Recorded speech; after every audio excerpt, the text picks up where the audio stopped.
Querida irmã, querido irmão, paz e bem, habita no teu coração nesta hora. Estamos refletindo o Evangelho segundo Lucas, estamos no capítulo 1, versículo 67, 67 e em diante, onde nós vamos ver o salmo profético de Zacarias, ou o cântico de Zacarias, e para que possamos melhor entender a palavra de Deus, vamos orar. Querido Deus, mais uma vez nós recorremos à tua misericórdia, ao teu auxílio nessa hora. Vem em socorro à nossa fraqueza. Acalma os nossos corações, providencia aquilo que precisamos e ajuda-nos com tua graça. Te pedimos hoje, de um modo especial, a unção do teu Espírito para que possamos entender e falar da tua palavra, para que possamos guardá-la em nossos corações e, sobretudo, para que possamos viver a tua palavra. Tudo isso te pedimos, Pai, em nome do Senhor Jesus. Amém. Irmãos, Lucas capítulo 1, 67, só fazendo aqui uma recapitulação daquilo que nós já vimos. Nós vimos que Deus intervém na vida de Zacarias e de Isabel ou Elizabeth, em que ele dá a ela a graça de engravidar, mesmo sendo idosa, mesmo sendo velha, mesmo sendo, como nós vimos, por exemplo, no caso da mulher de Abraão, mesmo sendo murcha, como ela iria dizer.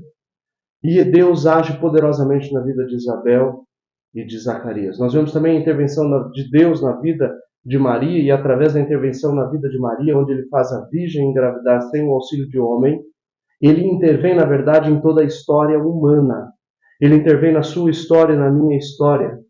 Porque aquele que nasceria dela, e que nasceu dela naturalmente, é aquele que é o Salvador, o único Salvador. Não existe outro nome, diz o apóstolo Pedro, pelo qual nós devamos ser salvos. Não existe outro. Único Salvador, único Senhor, suficiente Salvador, para nos dar o reencontro com o Pai. O Pai envia Jesus. Intervém na história de Maria, através dela intervém em nossa história. Nós vimos o encontro destes dois milagres. Maria encontrando-se com Isabel, onde Isabel, cheia do Espírito Santo, diz as palavras: bendita és tu entre as mulheres, e bendito é o fruto do teu ventre.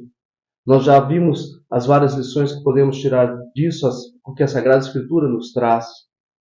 Nós vimos também o Cântico de Maria, a resposta de Maria a esta profecia de Isabel, onde Maria também profeticamente, também cheia do Espírito, diz: a minha alma engrandece o Senhor, Lucas 1,46. O Senhor, é a Ele toda a honra, toda a glória, e Ele interveio com toda a força de seu braço, do mesmo modo como Ele libertou Israel da casa da escravidão no Egito, Ele também liberta toda a humanidade agora, intervém com a força, com o poder do seu braço. Nós vimos o nascimento de João Batista, que por si já é milagroso e que também ocasiona um milagre quando, na sua circuncisão, Zacarias diz, João, escreve, né? João é o seu nome, e naquele momento o mudo volta a falar. E ontem eu estava refletindo ainda essa passagem, como eu dizia para vocês, é importante que não só nós a ouçamos, mas que nós também reflitamos, possamos ler a palavra e que possamos guardá-la em nosso coração durante todo o dia e ir refletindo sobre ela. E ontem, assim, eu fazendo, eu percebi que parece-me que Zacarias, me corrijam os doutores que estiverem de plantão, mas me parece que Zacarias não ficou somente mudo, mas ficou também surdo, porque as pessoas diziam com ele, através de gestos, qual o nome que ele queria. Porque dizer através de gestos, se o problema dele era na língua, era só dizer ali verbalmente que ele ouviria. Então, se precisou fazer gestos para que Zacarias entendesse a pergunta, me parece que ele ficou surdo. E eu entendo isso como aquele que não acreditou na palavra do Senhor, ou aquele que não acreditou como deveria na palavra do Senhor, perdeu a completa capacidade da palavra, nem de ouvir, nem de falar a palavra. E aí eu refletia para mim mesmo, quantos de nós muitas vezes não conseguimos escutar aquilo que Deus tem para nós, talvez porque não acreditamos o suficiente ou não acreditamos verdadeiramente que a palavra do Senhor é verdadeira, viva e atual. E se eu creio dessa maneira, naturalmente eu vou buscar me comportar de acordo com o que ela diz. Há aqueles que dizem que ela foi adulterada e entenda isso Muitos vão explicar como não é possível. O próprio Dr. Rodrigo fala muito disso. Uma contraprova muito lógica de que a palavra de Deus permaneceu em sua essência a mesma palavra de sempre. Mas independente desses erros que são disseminados, que são semeados, é importante que nós creiamos, que nós aceitemos de fato que a Bíblia é a palavra de Deus, é a revelação única e exclusiva dessa maneira de Deus. Não que Deus não possa falar aos nossos corações, ou que Ele não possa falar em outras culturas, em outras crenças, por assim dizer. Mas essa é a revelação por excelência de Deus. Porque se trata da história, por assim dizer, da própria palavra encarnada no seio da Virgem Maria. E quando nós não acreditamos o suficiente ou da maneira correta na palavra de Deus, não da parte de Deus, é claro, isso não é um castigo, mas nós acabamos nos fechando a esse entendimento da palavra, acabamos nos fechando a ouvir a palavra, a ouvir o Senhor, e, consequentemente, a nossa comunicação da palavra também é falha. Nós perdemos, por nossa mesma culpa, por assim dizer, a capacidade de entender, de vivenciar a capacidade da palavra. Essa reflexão fiz a partir da meditação do texto que vimos ontem. E hoje nós vemos quando, então, Zacarias liberta a sua voz, liberta os seus ouvidos, o mudo volta a falar em essa ação milagrosa e todos glorificam a Deus. Zacarias também glorifica a Deus, mas no seu louvor, na sua exaltação a Deus, existem elementos proféticos, elementos do Antigo Testamento, em que ele reconhece que esses elementos estão se cumprindo. Então, diz Zacarias, versículo 67, acompanhe comigo, por favor. Zacarias, seu pai, ficou repleto do Espírito Santo e profetizou, dizendo: Bendito seja o Senhor, Deus de Israel, porque visitou o seu povo e realizou a sua libertação e nos suscitou uma força de salvação na família de Davi, seu servo. Veja, bendito seja o Senhor, Deus de Israel. Quando ele identifica, ele está dizendo mais uma vez aquilo que já estamos dizendo desde o início, porque se trata disso. Deus é cumpridor de promessas. Ele é o Deus de Israel, o Deus que prometeu aos pais, o Deus que prometeu a Abraão, que prometeu a Israel, que prometeu a Isaac antes, depois a Israel, o Deus que prometeu a Davi. E Zacarias evoca esses personagens implícita e explicitamente para nos dizer: Deus visitou o seu povo e realizou a libertação. A gente já disse também sobre o termo visitação de Deus para Lucas, porque se trata exatamente disso. Nós não temos um Deus distante, nós temos um Deus conosco, um Deus que nos visita, e toda vez que Deus nos visita, é claro, isso é um mistério simbólico, porque na verdade, como diz o apóstolo Paulo, nele nós existimos, nos movemos e somos, é óbvio. Mas o termo aqui significa que quando Deus nos visita, algo maravilhoso acontece. E Zacarias está dizendo: Deus visitou o seu povo. Visitou e libertou. Visitou e tirou da casa da escravidão. Ele está confirmando aquilo que Maria havia dito 3 meses antes. Ele está confirmando, está dizendo: suscitou uma força de salvação.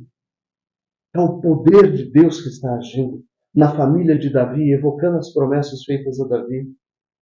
Versículo 70, é o que ele anunciara pela boca de seus santos profetas de outrora, uma salvação que nos liberta dos nossos inimigos e da mão de todos os que nos odeiam. Que coisa maravilhosa! É Deus quem vem para nos libertar dos nossos inimigos e da mão de todos quantos nos odeiam. E ele continua: ele mostrou a sua bondade para com os nossos pais e se lembrou de sua aliança santa. A aliança até mesmo, de certa maneira, se nós estudarmos o Antigo Testamento, nós vamos ver isso. Aliança contractual. O povo responde com fidelidade, Deus responde com a sua fidelidade, com a sua proteção, com a sua libertação, com a sua graça. Deus é fiel de sua parte. E depois o apóstolo Paulo vai dizer isso, né? Mesmo quando nós somos infiéis, ele permanece fiel porque ele não pode se renegar, ele não pode se desdizer. Versículo 71. Ele se lembrou do juramento que fizera a Abraão, nosso pai. Ele nos concederia, após ter nos arrancado das mãos dos nossos inimigos, render-lhe sem temor o nosso culto, na piedade e na justiça, sob o seu olhar ao longo dos nossos dias. Veja, irmãos, aqui nós precisamos entender algo maravilhoso. Assim como aconteceu lá no Egito, o Senhor liberta o seu povo, mas não para viver na libertinagem, não para viver da maneira como quiser. Ele liberta o seu povo para que seja o seu povo, para adorá-lo. Esse é o termo da aliança. E aqui ele está dizendo a mesma coisa, de conceder-nos, ele nos concederia, que após termos arrancado das mãos dos inimigos, nós poderíamos render-lhe sem temor o culto. Louvar e bendizer a Deus, viver uma vida na piedade e na justiça, ou seja, na amizade com Deus, na santidade, para que nós pudéssemos, de fato, beber de toda a graça dessa aliança e vivermos sem medo, sem temor, sob o seu olhar. Mais uma vez, o olhar de Deus que se volta para o seu povo, então nós podemos, ou melhor, devemos viver sob esse olhar, embaixo desse olhar, na consciência da presença de Deus a todo momento. Já falamos sobre isso também. Mesmo quando erramos, temos a consciência de que o Senhor está presente. Pedimos perdão e recomeçamos a vida. A partir daqui, ele começa a falar sobre o filho, João Batista. Versículo 76.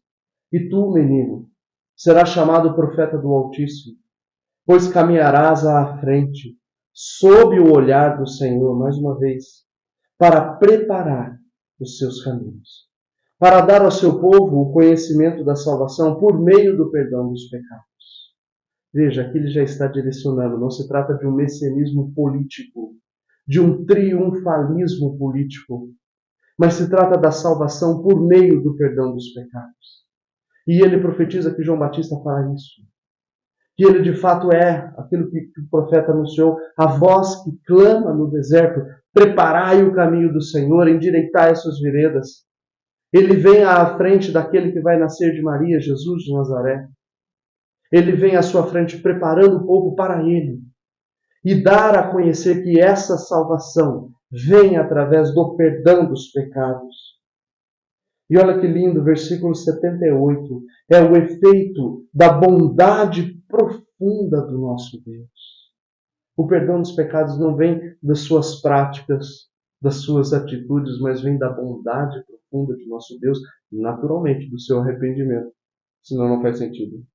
Graças a ela, graças à bondade, nos visitou o sol nascente, vindo do alto. Não o sol que nasce, né, do Oriente para o Ocidente, não é isso? Não o sol que nasce nesse sentido, mas o sol que vem do alto. E não tem segundo sol, porque ele é o sol da justiça, aquele que vem para nos iluminar definitivamente. Versículo 79.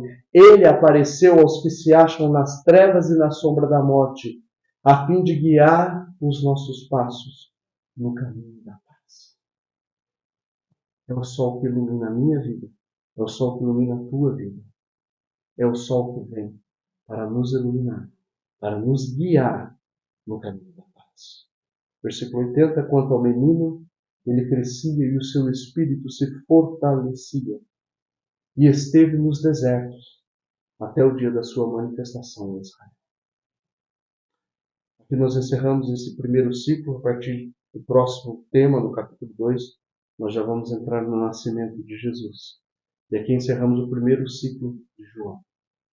Aquele que Deus escolheu. Deus fez um milagre na vida de Isabel, de Zacarias, para que ali houvesse o profeta. Deus está fazendo milagres na vida dos seres humanos até hoje. Nós que botamos empecilhos, eu já disse isso, né, citando até o meu chefe dizia isso, né? Parece que para cada solução a gente arranja um problema novo. A gente arranja um jeito. de dificultar, de querer dificultar a ação de Deus. Deixa Deus agir na tua vida. Não tenha medo. Ele suscitou e ainda suscita a sua graça no meio de nós. Ele intervém ainda no meio de nós. Que Deus abençoe a sua vida. Em nome do Senhor Jesus.